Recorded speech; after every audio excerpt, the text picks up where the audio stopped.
شام این لحظه بهترینی هر یکی ما میباشد، زیرا دوام روز هر یکی ما در کارگاه یا اینکه از پس درس هستیم و تنها خوراک شام میتواند هر یکی ما را نزد خانه گسترده بانوی خانه جمع آورد.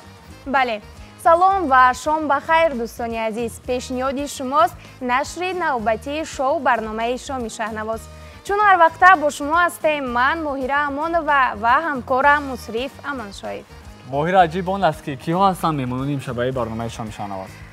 در برنامه امروزه ما دعوت نمودیم دو هنرمندی با استعداد و موفق، دو هنرمندی که همگان میشناسند و دوستش میدارند، دو هنرمندی برادر و خواهر، نگاره خال و اینچونی سروش خال. دوستان عزیز کفکوبی های شما پیشواز میگیریم. مرحمت.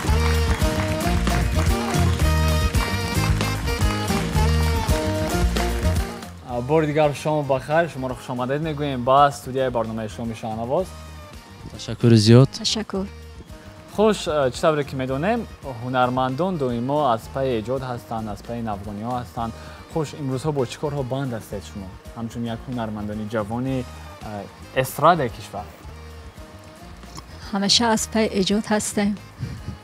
ایجاد سرودهای نو.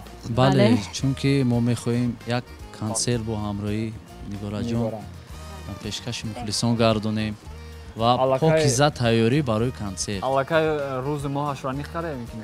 راستی گپ معلوم کردگی هستیم، لیک حاضر گفتن نمیتوانیم روزش رو. بگذار سورپریز شود برای کلی مخلصان شما. همین طور؟ بله. خوش، سروش قریب همه روزه بند هستید و بیشتر وقت در شادی و خرسندی خلق تاجیکستان قرار دارید.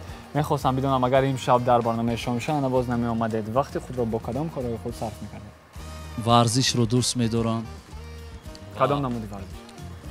روزگاه بازی فوتبال رو دوست میدارم.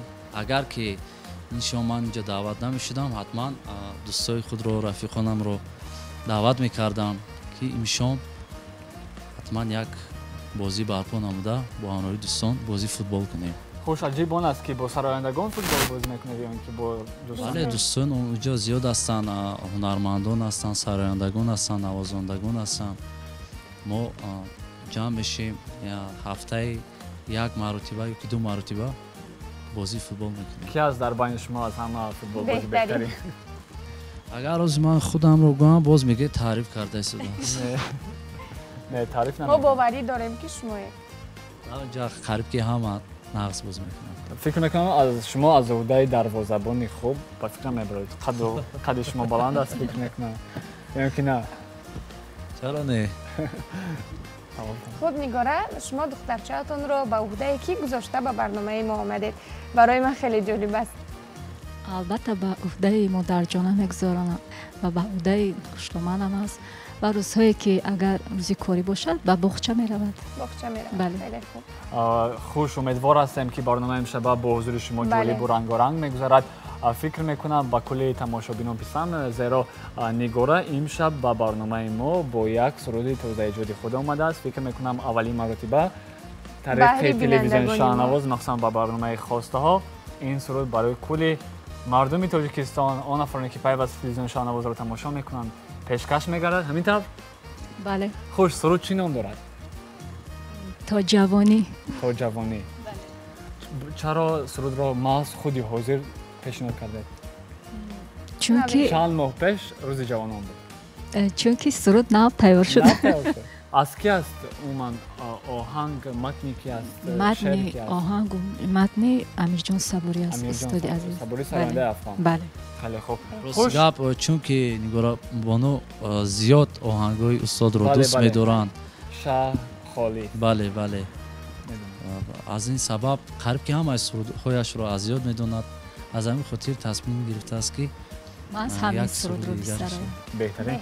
من امیدوار هستم که این سرود برای کلی بینندگان و اون افرادی که در استودیوی ما امروز هستند امشب حسن اخترش پسند میاد. خوش، مرحمت، صحنه از آن شما گوش میکنید.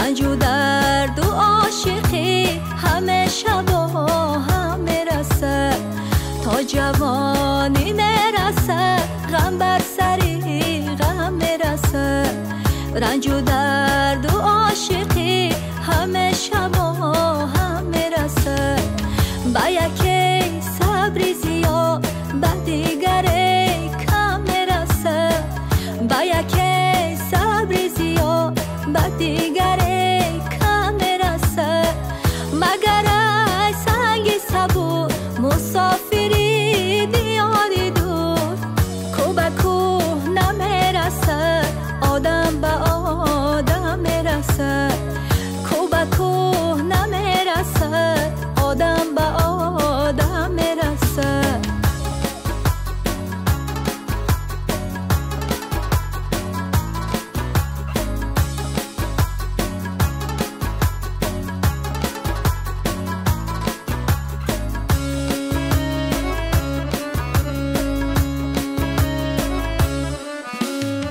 قصه ها گل میکند گل شاخه ها میشکند دل و دل خانه ما جدا جدا میشکند بال مرغ بخت ما روی هوا میشکند قصه ها گل میکند گل شاخه ها میشکند دل و دل خانه ما جدا جدا میشکنه بال مرغ بخت ما روی هوا میشکنه تا جوانی میرسه غم بر سری غم میرسه رنج و درد و عاشقی همه شبا هم میرسه با یکی صبر زیاد با دیگری کم میرسه با یکی صبر زیاد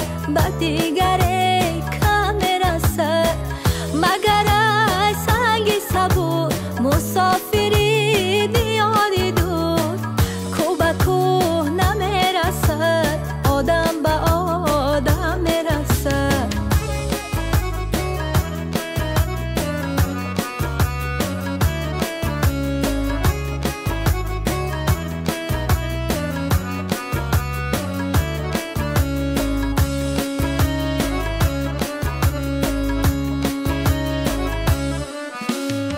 تا شب از خستگی غافل آگاه می شود هیلبانی غزلی با مصرفی ها می شود خیرمنی خاطره ها به زیر پا خار می شود صبری ما سر می رود بانگ اسیری می رسه فصل پیری می رسه بهانگی میرسه ناسبوری با بقای ناگزیری میرسه تا جوانی میرسه غم بر سری غم میرسه رنج و درد و عاشقی همه شبا هم میرسه با یکی صبر زیاد با دیگری کم میرسه مگر ای سنگ صبور مسافری دیاری بود کو به کوه نمیرسه آدم به آدم میرسه کو به کوه نمیرسه آدم به آدم میرسه کو به کوه نمیرسه آدم به آدم میرسه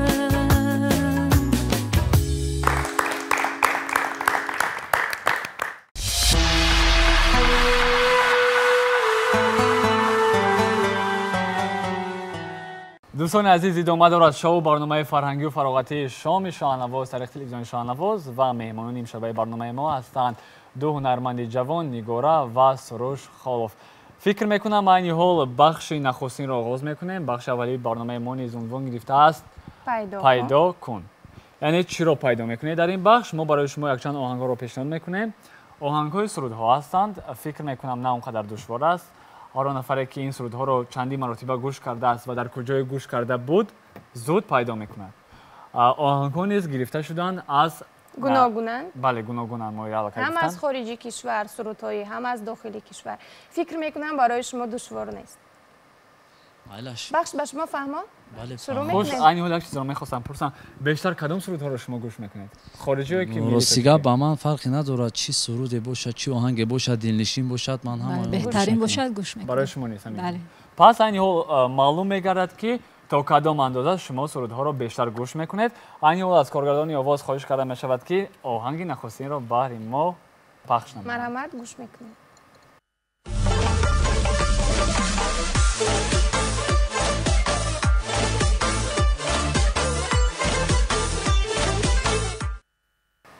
پیدا کردید؟ از دمیربک. کی؟ دمیربک. این سرود با فکرم از دمیربک اولیموف است. بله. بله. نام سرود چی است؟ خوش واقعا جواب شما درست بود. این دمیربک اولیموف نام سرود صدای پایه‌های تو. مرحمت گوش میکنیم دوام سرود را. سلام شیرینی تو کلامی رنگینی تو خیالی دیرینی تو نشسته در جانم. فکر میکنم غولی بر اومده ما یافتیم. این بها یعنی این خال رو تقسیم میکنیم به هر دویشان. واقعا هم مرحمت گوش میکنیم آهنگ نوبتی رو. فکر میکنم این رو نیز در کوتاه‌ترین وقت پیدا میکنیم.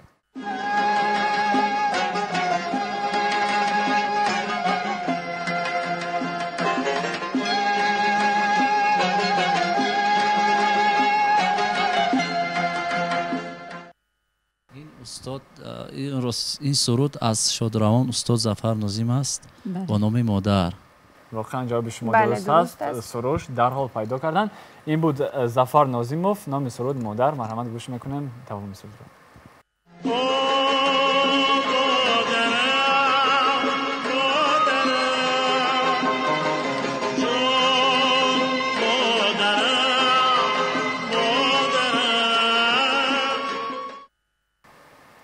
این حال حساب 2 و 1. 2 خال از سروش 1 خال از نگارا. مرحمت گوش میکنیم آهنگ نوبتی را.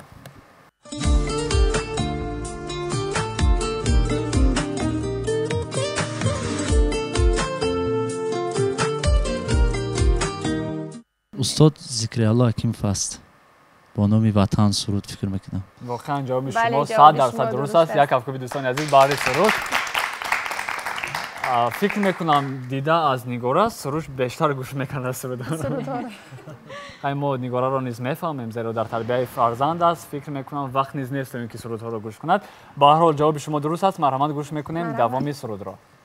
دنیا دنیا دنیای دنیای بی وفاست دلها دلها دلهای دلهای پر جفاست.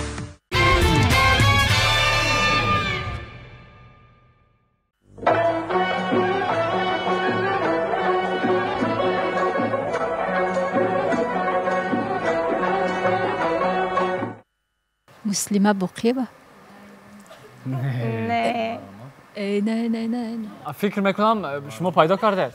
سرایندگان این سرود استاد دانا بهرام و نقره رحمت و این خال از نام من به نگار بانو تحفه. یک افکاری دوستان عزیز. تشکر. بهترین. دیدید نگارا مخلصان شما نسبت از سروش زیادتر هستن. البته یک کمک برای شما کردن. تشکر زیاد. خوش دوام به سرود را گوش میکنیم بعد میگذاریم با آهنگ دیگر.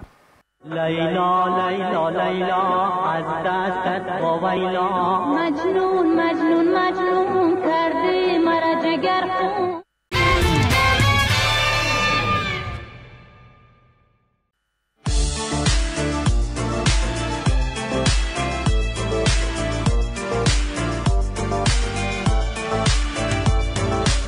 پیدا کرده؟ فکر میکنم این آهنگ را شما نیز نمیابه. سیگاب نه. نه؟ کدام هنرمندان درست را بیشتر میشناسید؟ میشناسید؟ که همش را میدونیم میشناسیم لیکن سرودهایشان نه اونقدر گوش میکنیم. کمک میکنیم مصطفی؟ بله کمک میکنم. فیلیپ کیرکورف. نه این زن است. آلا پوگاچووا. آلا پوگاچووا نیست. کی؟ آنی نیوشا. لورک. آنی لورک واقعا. این آنی لورک بود نام سرود. حالا که من یافته ایستاده بودم شما کمی خلال رسونده. شما پیدا کردید. کمی خلال رسونده شما آلا پوگاچووا گفته. به هر حال ما جواب شما رو قبول میکنیم. این آنی لورا که مرحمت گوش میکنیم دوام سرود را. Хочу я быть моей любимой и просыпаться с тобой рядом. Может, характер мой ранимый, а может, ты влюбилась в правду.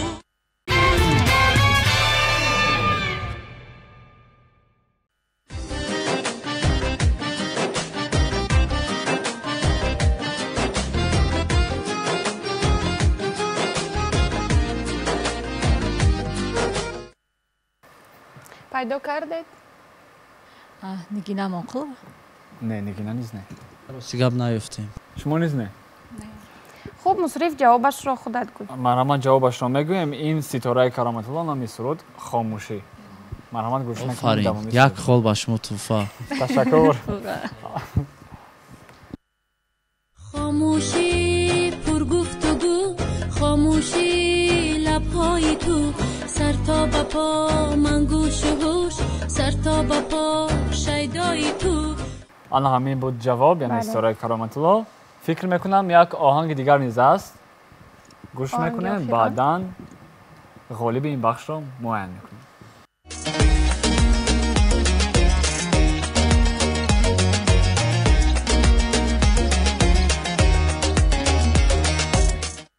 پیدا کرده؟ بله. کی است؟ ظفر عبدالعلیموف. واقعا جواب شما درست است. ظفر عبدالعلیموف یک کفگوی بحری نگار بانو. تشکر. خوش مرحمت گوش میکنیم دوامی سرود را. ما هم موازی هم دیگر، هم رازی دیگر، هم پروازی هم دیگر. خوش بینندگان عزیز، در این بخش سروش غالب آمدند، یعنی صاحب 4 خال گشتند. شما را ما تبریک میگوییم. این کفکوبی ها مخصوصا برای شما. فکر میکنم در بخش دیگر این کفکوبی ها باز برای نگاره میشوند. دوستان عزیز، تا حال ادامه دارد شو برنامه فرهنگی و فراغت شما شان نواز. این حال باشد سروش خالوف برای ما یک سرود را اجرا میکنه. پس از چند لحظه باز برمیگردیم. با ما بمانید.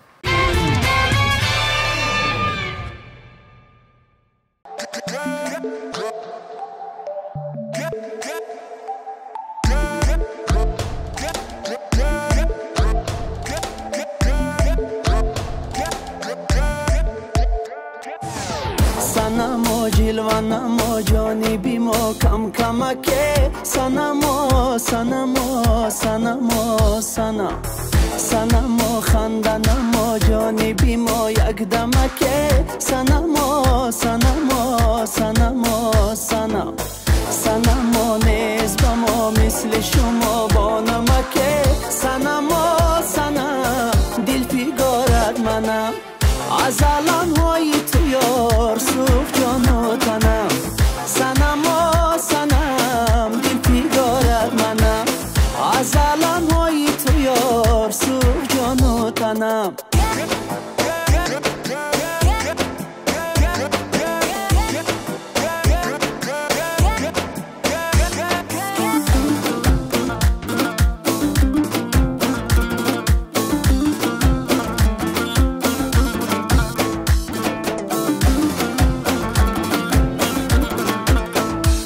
در زندگی یار چشیدم غمی بسیار از هجری تو 100 بار کشیدم فقط آزار بیاشتی کنن یار بر حرمتی دیدار سنم و سنم دل پیگارد منم از الان های تو یار سوخ جان و تنم سنم و سنم دل پیگارد منم از الان های تو یار سوخ جان و تنم ای دختری ارغشتی زلفش شلچار محتابکی خندانه در شبی تار در پشتی سرش کاکل افتاده قطار دندانی صدف داره چشمانی خمار دامن گلی با دامه چادر گلی نار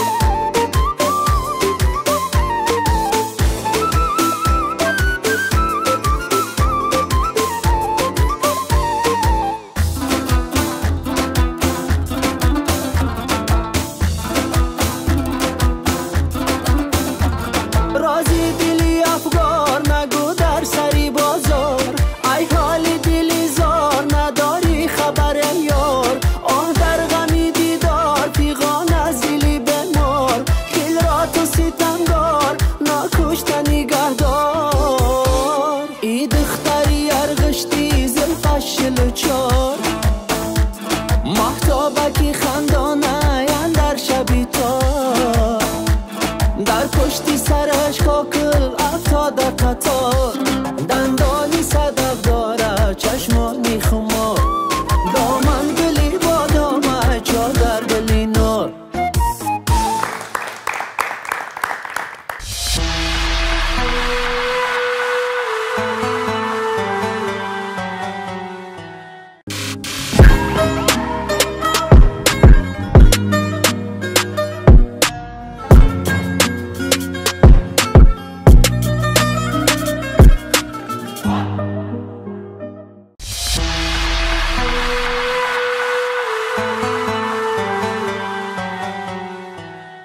دوستانی عزیز، ادامه دارد برنامه فرهنگی و فراغتی شام شهنواز و در قسمت برنامه کمی ما صحبت میکنیم و مخلصان نیز میتوانند سوالهای خود را به این هنرمندان پیشکش سازند.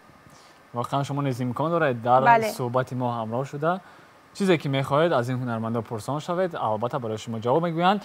خوش، درباره نگارا که میدونیم که کی یعنی از چند سالگی با سرودخوانی مشغول شده بودند، اما درباره سروش نمیدونیم. سروش استعداد سرایندگی از کی باز در وجود شما پیدا شده؟ همین رو میخواستیم دانیم. از خردسالی بود، چون که پدرم خود که صنعتکار هستند، از خردسالی سرودهایش رو گوش کرده در بعضی سرودهایش راستیگپ من مخلص هم هستم و خواندگی هم هستم. از خردسالی بود، تقریبا از سنی 13-14 سالگی بود. سنی 13-14 سالگی. یعنی پدر شما رو بیشتر دستگیری میکرد؟ البته پدر این در زندگی استاد است، خیلی کمک‌های زیاد رساندگی هستند در انتخاب آهنگ، در انتخاب شعر. از خورده شما با مکتب صنعت میرفتید یا اینکه مکتب عمومی؟ بله، راستیگپ من از خردسالی در مکتب موسیقی تحصیل میکردم. پیش به نام ملکه صابرова بود، عین حال با نام میراتالله عطایف هستند. اونجا رو 11 سال خواندم، ختم نمودم. بعد از اونجا با کنسرواتوار ملی جمهوری تاجیکستان داخل شدم. عین حال باشه در اکادمی دورکنی تحصیل میکنید؟ بله. چگونه می شود که یک سراینده، یک هنرمند باز دیگر کسب را نیز انتخاب میکنه؟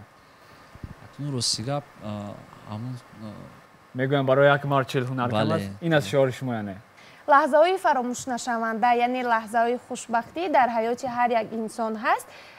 نگاره یکی از همین لحظه های فراموش نشونده تون رو برای ما نقل میکردید. لحظه های فراموش نشونده در حیات من بسیار است و یکی از آنها تولید دخترچه‌ام میباشد که یگانه فرزندی من است. همین است. ما همون سرود شادی دنیا نیست، یعنی بخشش شده است به همون دخترچه شما، یعنی با نام امیره. خوش، میگفتید که چرا شما ویدیو کلیپ رو در خارج کشور ثبت کردید؟ چون که خواستم با همراه اهل عائله رفته اونجا استراحت بکنه و یک بار کلیپ هم در نقشه شد که ثبت با یک تیر دو نشان. بله.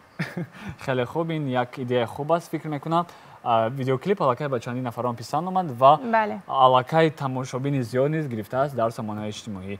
شبیه که میدونیم شما در عائله صنعتکار با وای رسید، یعنی پدر شما اسمت الله خالف یکی از هنرمندان شناخته تاجیکستان، هنرمندان شایسته تاجیکستان. خوش، میگفتید که چگونه بود همون دوران کودکی شما در یک جا به وای رسیدید؟ بله. درباره آن همین کمی برای ما نقل میکردید.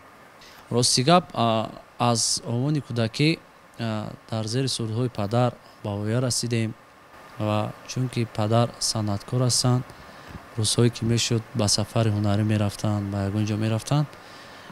اون روزها من اون وقت کاستا بود. بله. در داخل ماگنیتوفون میموندم و خود رو نیز سراینده حس کرده، چشمایم رو پوشیده بعد برآوردی سرودهای پدر خونده می‌ایستادم. یعنی پنهانی خانگی‌ها رو میگفتن که کسی اگر در خانه می بود میگفتن که همون خانه که من اونجا داخل هستم در اون خانه رو نکشوید میگفتن، چون میخواستن که خودم تنها حس کنم در یک زل کلان هستم ҳамин сурудро худам сароида истодам. بهترین. کودکی شما چه خیلی بود نیگوره؟ چگونه گذشت؟ دوره کودکی منم چنین بود. من بسیارتر سراینده های ایرانی رو گوش میکردم. لیلا فروهر، موین با آنها بله تقلید میکردم، میسراییدم. از سرودهای پدر بار بازخوانی کرده اید؟ بله بسیار. کدام سرود؟ سرود بی بی صنم جان رو همراه نگارا بانو سراییدیم. بله سرود بیا بیا جانانه من خودم سراییده بودم که این را من نمیخوام. این همه سرودهای پدر شما هستند. واقعا من تماشا کرده بودم اون بعضی سرودها در بخش داریم با نام صدای آشنا که پیوسته پخش میکردن همون سرودها. خوش دوستان عزیز، شما نیز اکنون امکان دارید که سوالهای خود را بهر مهمانی امشب برنامه پیشکش کرده باشد. السلام پای نگاره، شما بخیر باشد. تشکر زیاد. میخواستم فهمم که طولی چند سال است که در ساحه صنعت کار و فعالیت کرده ایستاده‌اید؟ البته طولی 20 سال است که در صنعت هستم، چون که از سال 2001 در روی صحنه هستم. از سال 2001 بله. من در سال 2001 2 ساله بودم. بله. اکایس روز شما بخیر باشد. دل خواست روزتان رو 4 مصرعش را زمزمه میکردید. بچه‌شم چون آسمانی روشنی لبخندی گل در گلشنی از من جدا و با منی من دوست می‌دارم تو را از من جدا و با منی من دوست می‌دارم تو را. تشکر زیاد. باز هست سوال یا اینکه نه؟ سوالی من هم بر نگاره بانو هم بر سروش. در طول فعالیتتان شده است که هم وای جدا ها وای دارن مشکلات دارن شده است که گوید که من از صنعت دست میکشم. باره شده است باره که شده شما است. چنین خلاصه برای کرده باشید. راستی گپ حالت‌های میشود که وقتی که در داخل استودیو هستی یا که در پای ایجادیات هستی میخوای که همین سرود رو کارکار کنی، بهترین کنی. لحظه‌ای میشود که همون چیزی میخواستگی تو نمیشود، عصبی میشوی. مثال اونجا یگان موسیقی رو یگان اسباب موسیقی رو داخل کردنی باشی، میبینی که همون اسباب با اون موسیقی توری نمیگیرد یا که کمی خطا کرده ایستادن یا که کار رنگ دیگر میگیرد. مثال یگان عصبی که اون وقت میشوی، البته اون وقت فکر میکنی که در کار نیست، لیکن بعد از چند لحظه چند ثانیه بعد اون که سرود تمام آماده میشود الکی فکرها باز عوض میشود. بله بعد از چند ثانیه بعد از چند لحظه بعد کمی اعصابها آرامتر میشود بعدا باز از خفای کار میشه. لیکن خیلی نشده است که گویم که من این کس رو دیگر نمیخونم، ترک صحنه میکنم. بله. نفری که صدقاً دوست دارد و نفری که در عائله صنعتکار است فکر میکنم دائما ادامه میدهد همین هنر رو، استعداد خویش را. سوال به هم نگاره بانو و هم سروش، شما میخواهید که در آینده فرزندان شما هم مثل شما کسب شما رو دوام دهند؟ فکر نکردم، لیکن با من فرقی ندارد. اگر که خودش خواهش داشته باشد فرزنده چرا نه؟ وظیفه ما درست تربیت کردن، تربیت فرزند و کدام کسب رو انتخاب کند و ما کوشش میکنیم که باز هم با فرزندان خود هم تربیت دهیم هم کمک رسانیم. تشکر. خوش اینیال یک سوال دیگر من دارم برای سروش. سروش چند پیش شما سروده رو با نام جون شیرین پیشکش کردید، همگان گوش میکنن، مخصوصا در هنگامی که در اتومبیل میشینی و که در دیگر جایی سرود پیوسته صدا میدهد. عجیب آن است که تمام سرودهای شما شوخ هستند و یک باره شما برگشتید به سرود جان شیرین، یعنی سرودی که مضمونش عاشقی است، مضمونش کمی از دیگر سرودهای شما فرق کننده است. سببش در چی است؟ این سرود رو راستی گپ سالهای پیش وقتی که من خردسال بودم پدرم میسراییدن و خیلی که من در اول گفتم با همین سرود من مخلص اشدی بودم و امروز چون که در نقشه بود دیگر سرودها بود، عین حال اکنون وقتی این سرود رسید ما این رو کار کردیم، این سرودی جان شیرین رو پیشکش گردوندیم و فکر میکنم کمی هم باشد шунавандаи худро пайдо намуд. تشکر زیاد به کل نشستگان این تالار شام شهنواز. سوالی من به برادر عزیز سروش جان گفتنی هستم که شما همچون سراینده چنانه که همگان میشناسیم یعنی آوازخوان با وجود این از عهده نوازش کدام اسباب‌های موسیقی برآمده میتوانید؟ من از خردسالی نیز با نواختن اسباب فورتپیانو مشغول بودم و خواندم و همین اسباب موسیقی رو من مینوازم. حتی در یک کلیپ نیگارا نیست شما در بله بودن این طرف. بله. خواهش خودی من بود در این ثبت کلیپ با نواختن فورتپیانو من اونجا اشتراک کنم. نیگارا شما نیز میتوانید از عهده نواختن یگان اسباب موسیقی برای راستی گپ نه. تا حال نسنجیده؟ نه. خود را نسنجیده. اما کدام اسباب موسیقی را بیشتر دوست می‌دارید؟ دوست می‌دارید. بله. بیشتر اسکریپکا رو و فکر میکنم دخترها قریب هم اسکریپکا رو دوست می‌دارن. بله. نیگارا میگفته امی لباس‌های خود رو بیشتر از کدام مغازه خریداری میکنید؟ عموما ما دخترها مغازه دوست داشته خود را داریم و بیشتر از همان مرکزهای سودا خریداری میکنیم. مثلا من از مغازه یوستور خریداری میکنم. شما چی؟ من راستی گپ متاهای لباسهایم رو از خارج کشور میبیاریم و بعد طراحان داده آن رو میدوزونیم. بیشتر با کدام طراحان همکاری میکنید؟ بیشتر با شهلا. خوش دوستان عزیز، این بود یک صحبت خردکک. فکر میکنم چند سوالی که ما برای شما پیشنهاد کردیم و اون سوالی که مخلصان برای شما پیشنهاد کردن با همه آنها پاسخ گرفتیم. ایول باشد باز یک سرود دیگر از نیگارا خالوا میشنویم. سرود نام گرفته است ملکی درواز. واقعا همین ویدیو کلیپ برای من خیلی پسند آمد و خاطر رسا میکنم که این ویدیو کلیپ تاریخ تلویزیون شاهنواز پخش میگردد و ما در برنامه خواستگان نیز بسیار درخواست میکنند. خوش چند مدت صرف شد برای تهیه برای ثبت همین ویدیو کلیپ؟ ما با همراهی سروش جان سر کار کردیم برای این کلیپ. فکر میکنم یک هفته. بله راستی گپ وقتی که این سرود آماده شد در حقیقتا ملکی درواز طبیعتا بینهایت جای زیبا است. بله. توصیه میدیم که با اونجا روید ببینید با چشمهای خود. شما هم مخلصان عزیز ببینید بسیار طبیعت زیبا دارد، هوای تازه بسیار. تصمیم گرفتیم همراه نیگارا بانو یک روز رو ما مصلحت کردیم و چیزی که میگن کلیپ میکر عظیم نام دارد. ما با اون کس هم صحبت شده مکان ثبت انتخاب نمودیم و سفر کردیم ملکی درواز در چهارچمن. بله. اونجا سفر نمودیم و رفتیم اونجا ما رو نیز خیلی در درجه عالی پیشواز گرفتن، قبول کردن. ما مینداری خود رو با کارمندان با رهبریت چهارچمن میرسونیم و خیلی دستگیری هم کردن ما رو و این کلیپ رو اونجا ما ثبت نمودیم. در مدت یک روز ما ثبت رو کردیم. در یک روز بله. از صبح تا شام در دوام یک روز ما کلیپ رو انجام دادیم و با همراهی نیگارا بانو و کلیپ میکر عظیم هم صحبت شدیم که کار با انجام رسید، چیکار میکنیم، پراه میبریم تیم چی خیلی این قدر راه اومدیم، این طبیعت زیبا، این قدر جای زیبا. یک روز دیگه همینجا میستیم استراحت میکنیم، از این هوای تازه استفاده میبریم، بعدا سفر میکنیم و دوشنبه.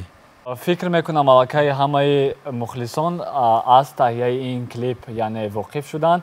ایول باشد گوش میکنیم سرود را با پورگی. مرحمت.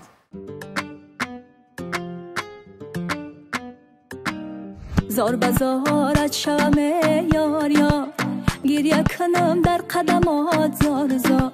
زار بزارت شوم یار یار، گریه کنم در قدمات زار زار.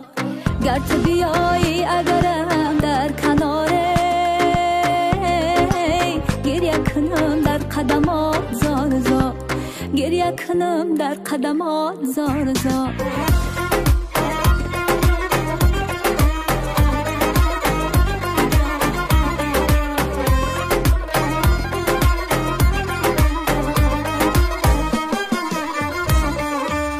عاشقی زبا زباتر شود کی بیایی آه دلکم تر شود عاشقی زبا زباتر شود کی بیایی آه دلکم تر شود دیدنی دیدار میسر شود خانه ای اقبال منور شود دیدنی دیدار میسر شود خانه ای اقبال منور شود زار بزارت شوم یار یار گریه کنم در قدمات زار زار گر تو بیایی اگرم در کناره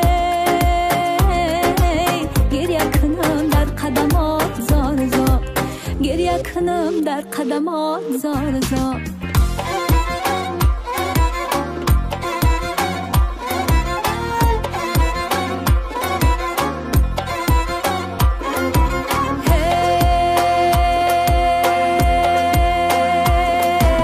ملکی درواز عجب جایی تماشا داره یاری دروازی عجب ناز خیالا داره ملکی درواز عجب جایی تماشا داره یاری دروازی عجب ناز خیالا داره درواز روی بیرو چیزه با وطنه بالاتری درواز وطن یاری منه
بینندگان عزیز شروع میکنیم بخش آخرینی برنامه را که نام دارد اشاره.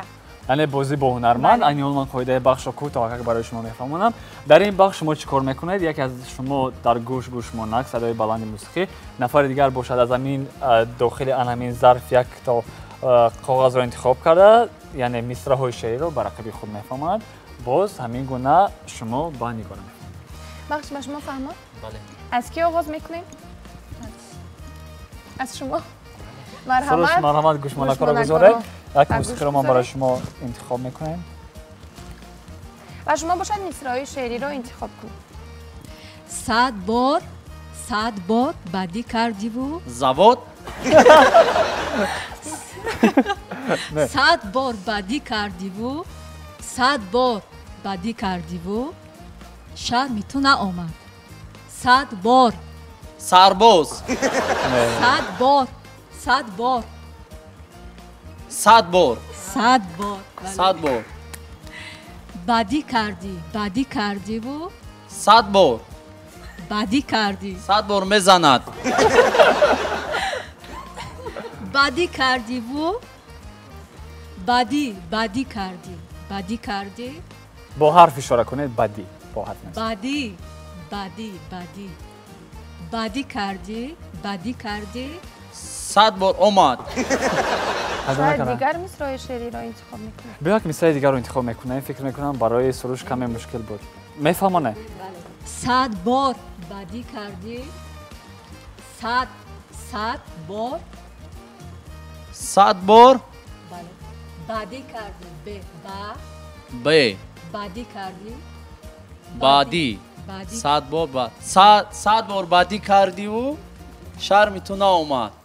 دوام. مصرع دیگه مصرع دیگه. نکی چی بدی داشت؟ نکی چی بدی داشت؟ چی بشود؟ نکی چی بدی داشت؟ نکی. گفته کلمه دیگر. چی؟ بله. چی؟ ب بدی. نکی چی بدی داشت؟ بله. نکی چی بدی داشت که یک بار نکردی؟ بله. یک هفته دوستان عزیز.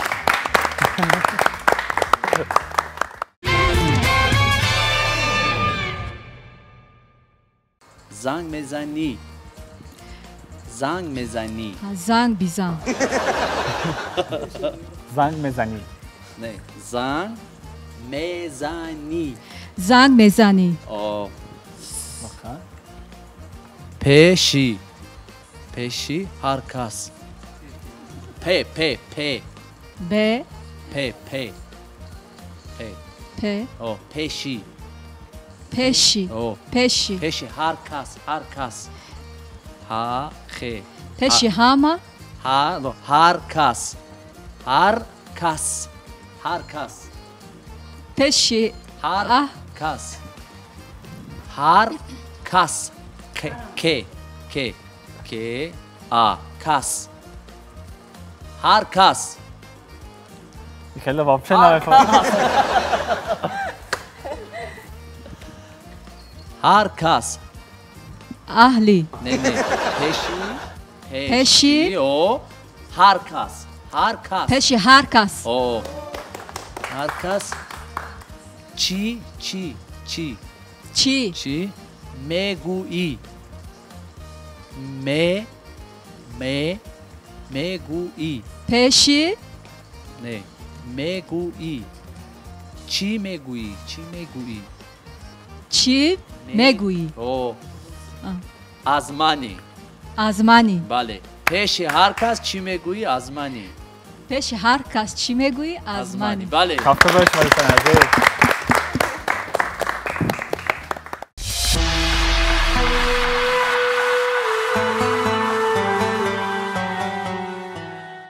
دوستان عزیز آهسته برنامه امشب شام شاهنواز نیز به انجام یعنی به پایان میرسد و در آخر برنامه میخواستم تاثیرات شما را اویدی برنامه امشب خود دونسته باشه. تشکر زیاد که ما را دعوت نمودین به این برنامه شام شاهنواز. راستی گپ این برنامه رو من زیاد تماشا کرده هستم و خیلی پسندم اومده بود و امروز دعوت نموده شما باز هم باشد با دیدار مخلصان از نزدیک. امکانیت شد که شما مخلصان خود را از نزدیک دیدید؟ بله باز هم یک امکانیت شد که مخلصان خود را از نزدیک دیدیم و فکر میکنم که برنامه خیلی جالب اومد. در آینده میخوام که باز هم چنین برنامه ها زیادتر باشد و ما استراحت نموده تماشا بکنیم. خیلی خوب. تشکر به شما نیز تشکری زیاد که به برنامه ما آمده اشتراک کردید. تشکر. سلامت و سربلند باشید. دوستان عزیز سال چند از پیشنهاد شما بود شو برنامه فرهنگی و فراغتی شام شاهنواز با شما بودیم من مصطفی امانشایف و همکارم ماهیر امان و برای همه شما توصیه می‌دهیم که با تلویزیون شاهنواز دائما بمانید زیرا بهترین ویدیو کلیپ ها این سرودها محض از این شبکه برای شما پیشکش می‌گردد. تا برنامه‌های دیگر خیر خوش باشید.